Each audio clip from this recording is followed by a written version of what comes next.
everyone, this is Lisa. Welcome back to my second video. And here I've got a mixture of old favorites, brand new books. This one right here is a brand new book, so we're going to explore it together. And just a lot of great stuff to share with you. So if you like art books and creatively inspiring books, stick around. This is by Emma Berle. Soul Color, a 10-week watercolor painting course to cultivate mindfulness and creativity. Well, that sounds like fun. So let's see. Ooh, vibrant watercolor art, indeed. So here we've got the contents: getting started, wonderful failures and terrible successes. You know, I think all of us who paint, whether you do watercolors or not, sometimes things just don't work out the way you had hoped they would. So you always have to be flexible, and then you have to look for those things that maybe didn't work out for what you were trying to do, but it leaves you a piece of something salvageable that you can do something else with. So we've got interior landscape, so that sounds exciting. Selves, real and imagined. All right, so we got lots going on here. Oh, take a look at that. Isn't that beautiful? So this is a chapter, it looks like a week 2, and it's painting washes. And I mean, wow, that's just absolutely gorgeous. So this is a book I really want to work through. Like I said, I just got it. It's new, and I'd actually put it down in a stack and forgot I'd left it there for a while. So now I'm looking at it thinking, oh gosh, I shouldn't have forgotten about that. This is a very exciting book. So they got some stuff here on painting skies. Plunge into color. There's something you love to hear, isn't it? If you're on this channel, you probably love color like I do. And so, you know, here we've got all sorts of stuff. Oh, look at these birds. You know, this reminds me a little bit of the birds painted by Edvard Molnar. He is a painter I follow on Instagram, and he does these great whimsical paintings of birds. And these kind of remind me of some of what's in his paintings.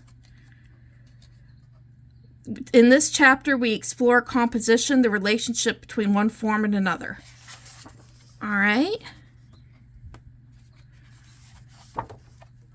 Exploring a more painful part of yourself or an unidentifiable inner feeling. Now that's pretty cool. I mean, watercolor is such an expressive medium. It's not my usual medium. I do have some P.H. Martin's watercolor concentrates that I absolutely love to experiment with, especially using cling wrap to make backgrounds. But I don't do as much watercolor as I should. This book is going to encourage me to get into it. So again, that's Soul Color, a 10-week watercolor painting course to cultivate mindfulness and creativity by Emma Berle.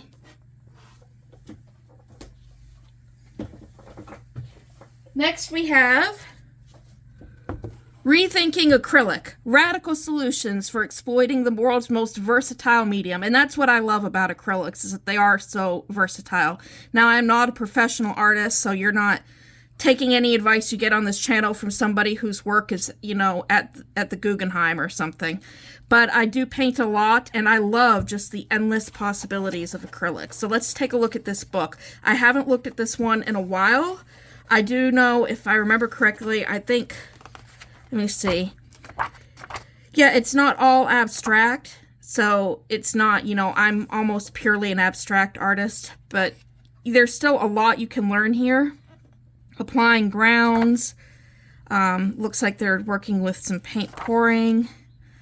I mean, lots of interesting stuff in here. So I wouldn't say that this one, if I remember correctly, was my favorite book, but Rethinking Acrylic by Patti Brady is definitely a book worth owning. Now, this next book is not an art book at all, but I wanted to include it because I find it so richly inspiring.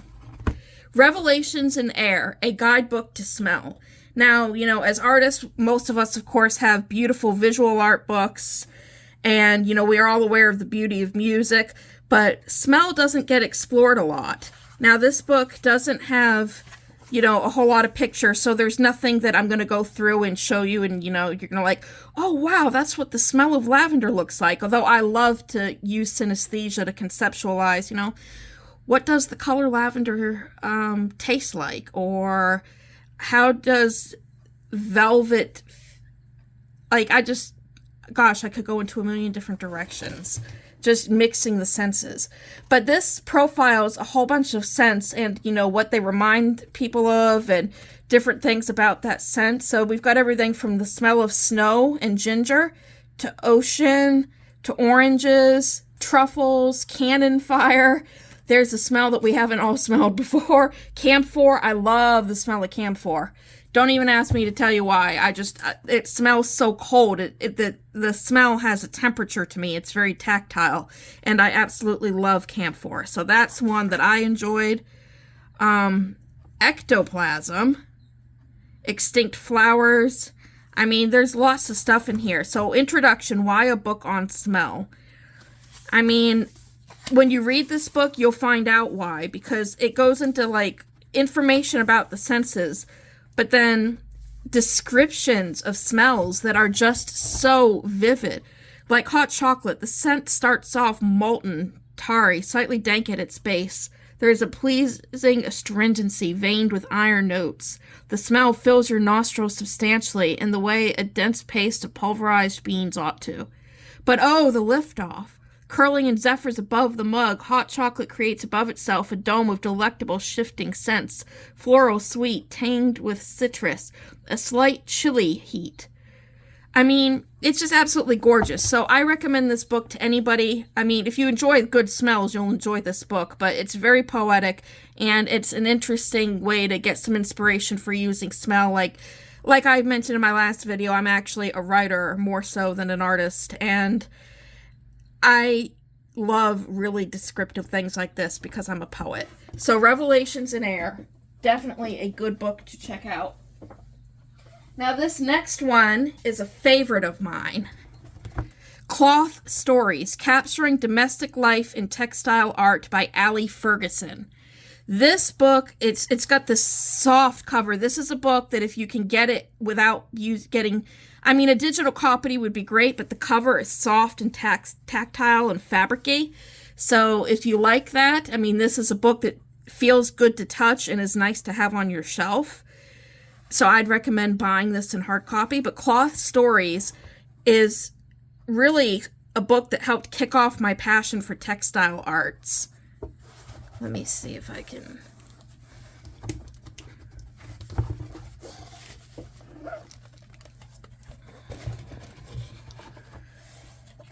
Let's go through. Visual thinking. All right, got pretty pages. Different things she's done. One of the things that I really like about this book is she talks about using household objects, because for me, I'm not some professional fancy person, you know, working in some exotic locale.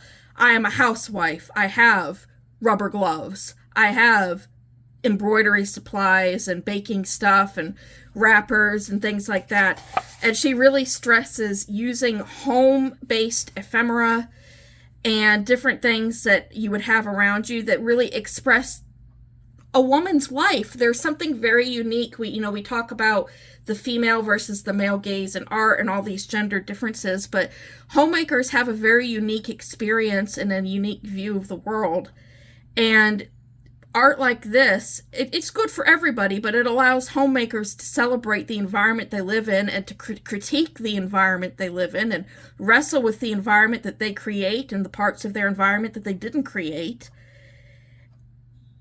and come to terms with things within themselves. So I just really think this, I mean, it's filled with stuff on stitching, meaningful materials. It talks about tablecloth, French tea towels. I mean, like, there's a lot there. That's beautiful.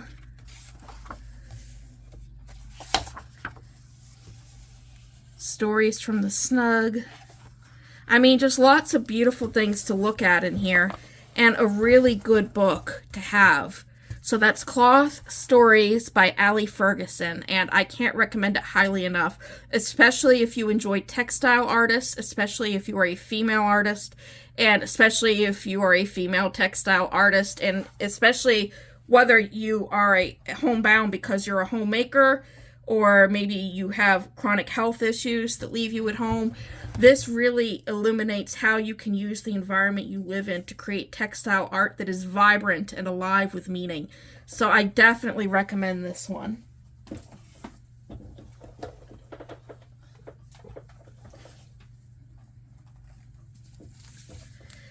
This is a big one. Mixed media art. More than 200 fundamental mixed media concepts and techniques. And I just gotta say, you know, I'm 36, but I guess I'm getting a little bit older because I just bent down to pick up this book and I pulled a muscle in my neck and now it hurts. So if you hear me kind of moaning and groaning a little bit, it's because I pulled a muscle like I'm 95. But the complete book of mixed media art is, well, it pretty much is what it sounds like. It's not a book for people necessarily who are super advanced in everything that they do.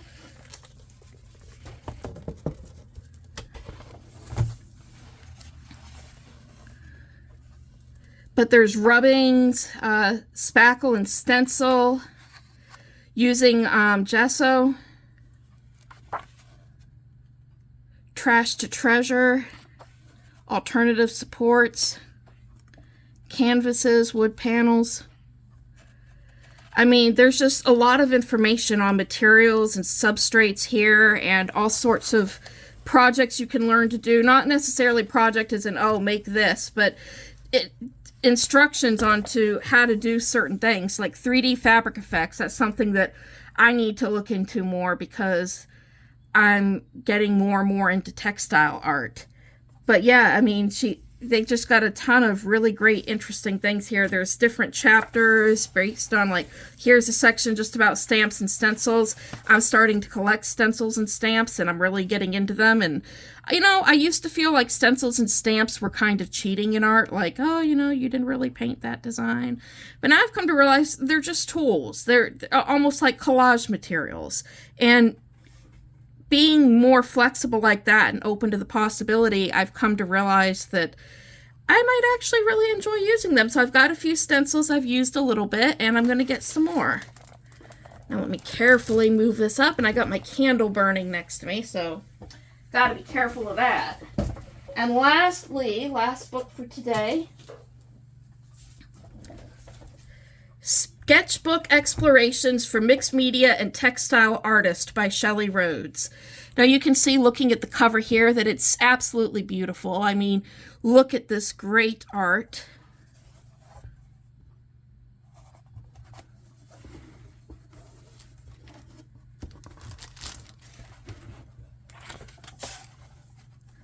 And so this book is a newer book, and you know, I don't know, I think it's a newer book in general, but let me see when it came out. Is it new in general? It's a Batsford book, and Batsford always puts out beautiful art books. 2018, so yeah, it's not that new, but not old, but it's relatively new to me. So let's take a look at the table of contents here. Types of sketchbooks, sketchbook formats.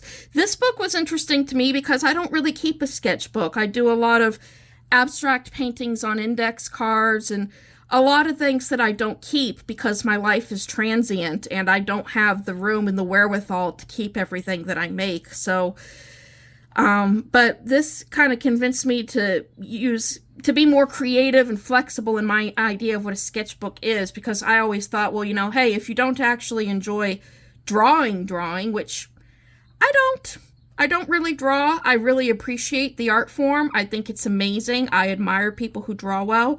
But even when I was a kid, drawing kind of bored me. It's when I discovered paint and paper and things like that that I got excited. So, you know, usually a sketchbook is something that I honestly don't use because I don't sit down and sketch. And this kind of makes you look at it a different way. And yes, there's lots of drawing in here, which for most people is great. I mean, most artists draw. Most artists enjoy drawing, and most artists, you know, want to draw. So, you know, that's not a bad thing. But she really demonstrated how much of it can be abstract and how creative you can get with your materials. And, I mean, just lots of fascinating art in here. Ooh, listen to that rain coming down. Now let me skip ahead a little because I've got a policy that I don't go page by page with books and show everything because I don't want to spoil the book. But here are some more tags. You can see that, you know, on the cover of the book there were a bunch of tags, but there's more than just tags in the book. Beautiful.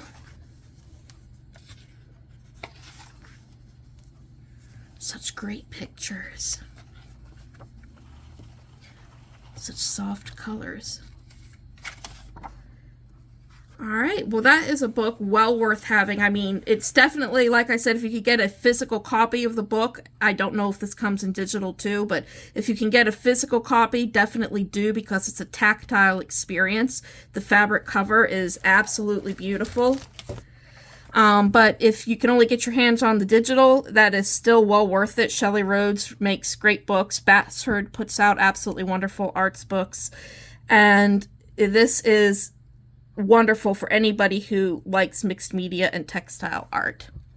Alright guys, well thanks for joining me. I'm glad to see you back, and there's plenty more where this came from. So please stick around, and soon maybe I'll do some videos on my creative process and other things related to art and writing and the creative life, because that's what this is really all about. And maybe I'll do a video about me, just to kind of give you a little bit of an intro. Well, anyways, thank you. Bye.